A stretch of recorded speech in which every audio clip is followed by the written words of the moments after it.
देव दीपावली का पावन पर्व है। आज गुरु नानक देव जी का भी पवित्र प्रकाश पर्व है।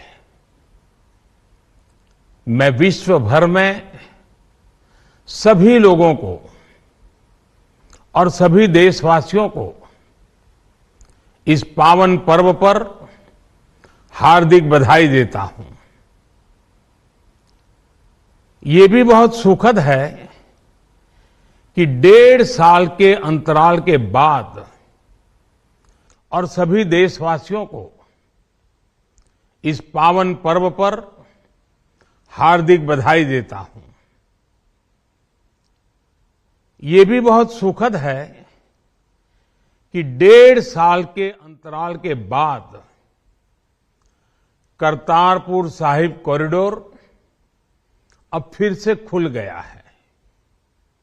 साथियों, गुरु नानक जी ने कहा है, बीच दुनिया का इसी सेवा भावना के साथ देशवासियों का जीवन आसान बनाने में जुटी है। न जाने कितनी पीढ़ियां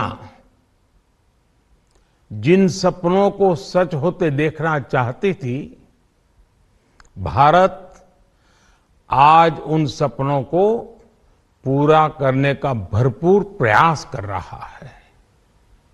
साथियों, अपने 5 दशक के सार्वजनिक जीवन में मैंने किसानों की परेशानियों को, उनकी चुनौतियों को बहुत करीब से देखा है, महसूस किया है।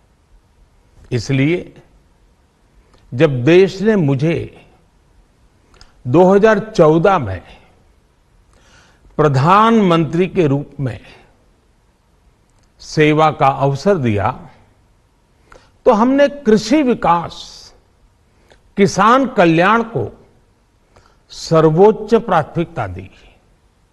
साथियों, इस सच्चाई से बहुत लोग अनजान हैं कि देश के 100 में से 80 किसान छोटे किसान हैं। उनके पास 2 हेक्टेयर से भी कम जमीन है। आप कल्पना कर सकते हैं, इन छोटे किसानों की संख्या 10 करोड़ से भी ज्यादा है। उनकी पूरी जिंदगी का आधार यही छोटी सी जमीन का टुकड़ा है। यही उनकी जिंदगी होती है। और इस छोटी सी जमीन के सहारे ही वो अपना और अपने परिवार का गुजारा करते हैं। पीढ़ी दर पीढ़ी परिवारों में होने वाला बंटवारा इस जमीन को और छोटा कर रहा है। इसलिए देश के छोटे किसानों की चुनौतियों को दूर करने के लिए हमने बीज, बीमा, बाजार और बचत, इन सभी पर चौतरफा काम किया। सरकार ने अच्छी क्वालिटी के बीज के साथ ही किसानों को neem coated urea, soil health card, micro irrigation जैसी सुविधाओं से भी जोड़ा। हमने 22 करोड़ सॉइल हेल्थ कार्ड किसानों को दिए।